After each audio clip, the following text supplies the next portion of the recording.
You can't expect your employee to kind of be there forever, let alone 5 years. Now it's 2.7. I'm more than 25 years. He's a dinosaur. It's always an average, so you always got a different numbers. You can have a seat, Ms. Irene, don't worry. Thank you. So ladies and gentlemen, you just heard from 3 different people, 3 different points of view in terms of how the future is look like. And one thing that's common across is everything is changing. And it's not just one aspect of your life is changing.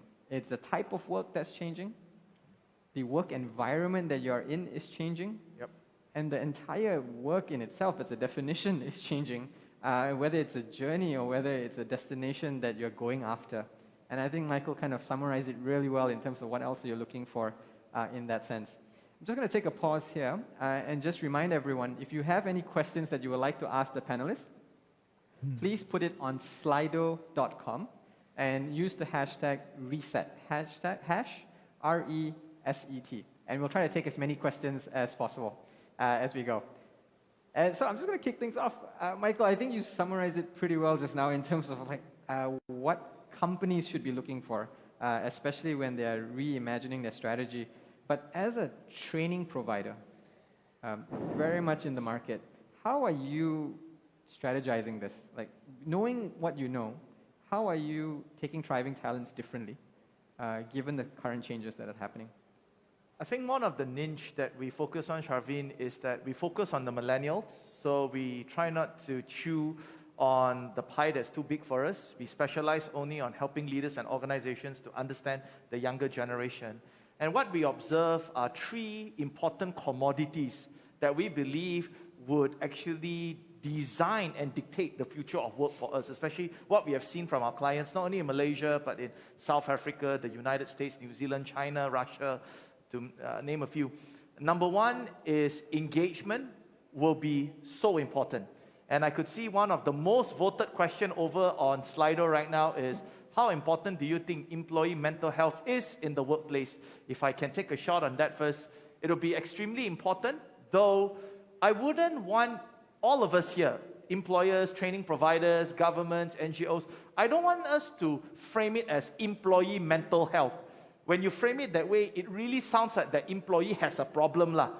Employee tu tak ada masalah, kita yang merujuk employee tu yang ada masalah. What I feel is we frame it as engagement. How have you engaged with your employees? And engagement here not necessarily means you I just need to talk to them about work. It's no longer that. It's about talking to them, getting to know the employees' aspirations, getting to know the employees' stress triggers, what make them stress, getting to know the employees' conflict, or even what makes them happy at work, right? So engagement will be the most important commodity. I would like to second what my good friend here, Mr. Yee from Deloitte mentioned, where the future of the workplace will no longer be limited only as a space where everybody clock in, clock out to come to work. It will be a place where we need to think how to make it attractive, make it as a gathering point for people to have discussions and employee engagement. So that's the first commodity. Most important moving forward in the future of the workplace, engagement. Number 2, what I've learned as a training company as well, helping companies develop leaders, salespeople among the millennials is, number 2, to create memories and moments with them. Memories and moments here can be created via virtual engagements, via training, but training should not be delivered only as the trainer comes in, deliver his slides, and then goes back. I think as training providers, we need to think, how can we engineer the entire learning experience? Like what we did recently was we partnered with universities to actually bring in renowned professors as our adjunct facilitators. We brought in CEOs, entrepreneurs, to add that extra variety of learning and to give the employees something to celebrate about, something to look forward to, right? So number 2 is, how are you creating memories? Because it's from those memories, those moments that you have with your team that would accelerate the trust, the bond that they have with you. And of course, as human beings, I'm not sure how many of you can agree with this, we get bored very easily. Yep. So I think there is a need for us to re-look at how we training providers work with employers to give more variety to the training experience. Lastly, the third commodity that I believe is very important in moving forward is the coaching culture. Going back to the first question asked just now, mental health, is it important? Yes, I'll reframe it as engagement, healthy emotional engagement. But that can be done via coaching. That can be done via mentoring. Many companies would come to me and say, Michael, but my employees, they don't know how to coach. They already have so much on their plate. Kan? And then now you want them to be coaches at work. We're not saying you should certify all your employees to be coaches, but at least they should go through some training that would give them the skills to know how to guide, how to mentor, and at least how to coach. As I mentioned earlier, the metaverse buzzword, it is not only a destination, it's a journey. People are afraid of any change is when the change happens to them drastically or is put upon them. But if people are guided towards that change, they are guided towards that destination in that journey, people will be more receptive to rally behind you. All right? Thank you. Thank you. That's interesting. But Michael, so when you kind of touched on 3-4 important points here, I just want to touch on a little bit about the coaching component. Precisely, what Michael mentioned just now is so closely resonate to my daily job. You know, Michael, as a millennial expert, do you see this slightly differently? Is there a difference between what the other speakers are saying with the millennial group, or is it cutting across for everything as well? It's actually the same. I think my panelists here have already shared that millennials are becoming more conscious towards how they are leaving their impact in the world.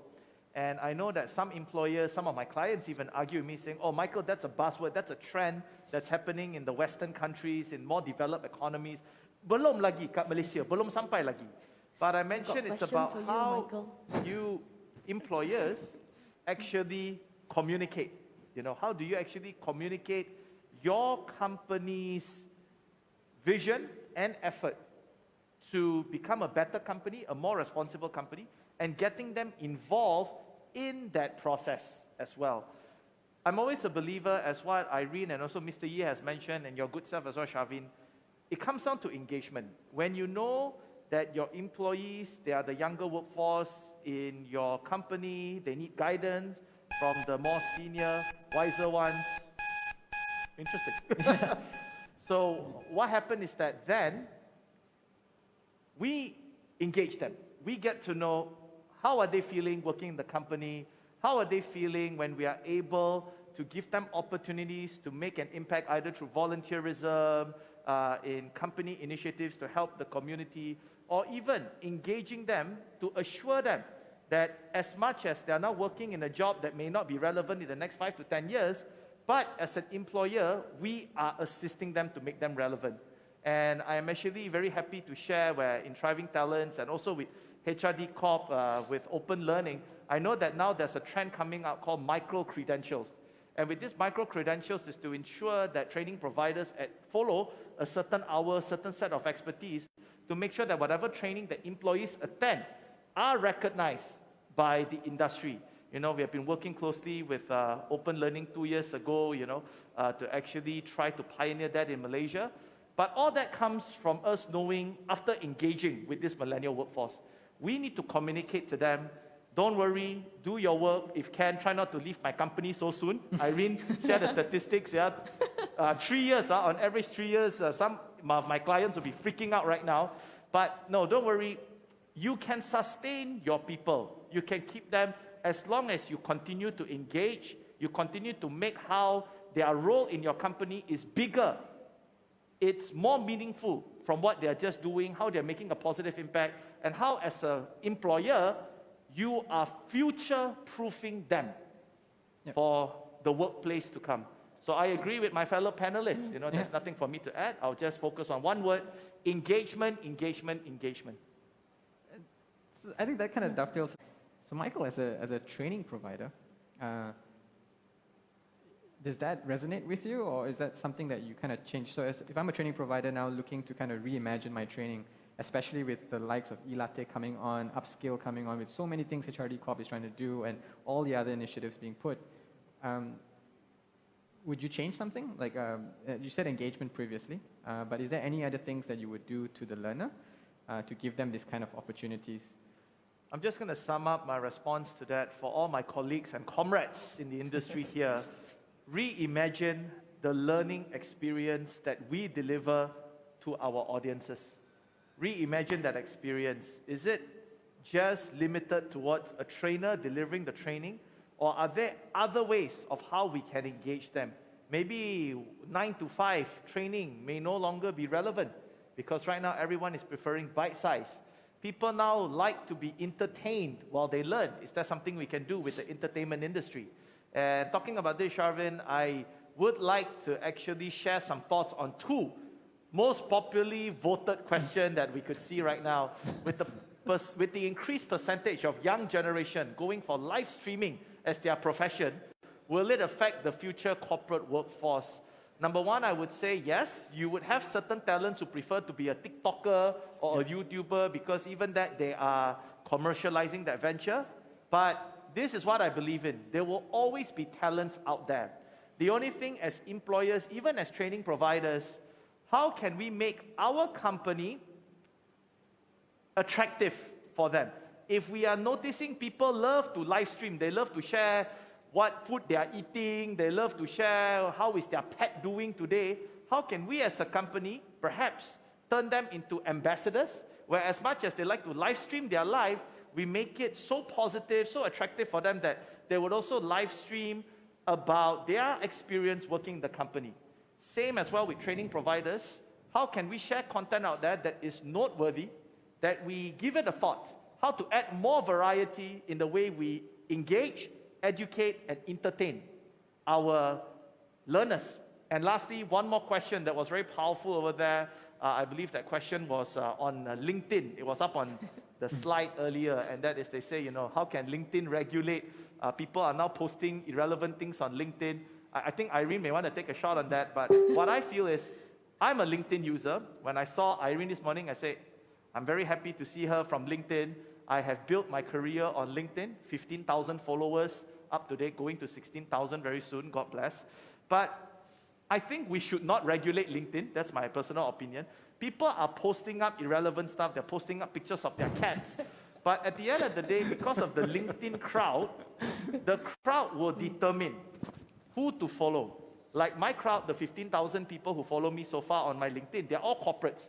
I know because 80% of my clients come from LinkedIn, you know. So what are we learning from this experience here is that if you're going to have your employees that's going to keep posting and sharing things online, instead of barring them from doing so, I believe they need to be educated on digital etiquette. You know, I'm always a believer, my dear friends, awareness creates change. When they become aware on what is appropriate to post, what is not appropriate to post, what storyboard can the company come up with for them to share? How is their working experience? How are they growing in the company? You'll be surprised. All these live streamers out there who are working in your company may just be your free employer branding people. And that is the crowd they're going to attract. That's kind of reimagining how you use that, right? Yeah. It's not a negative, it's actually how it's positive. Yes?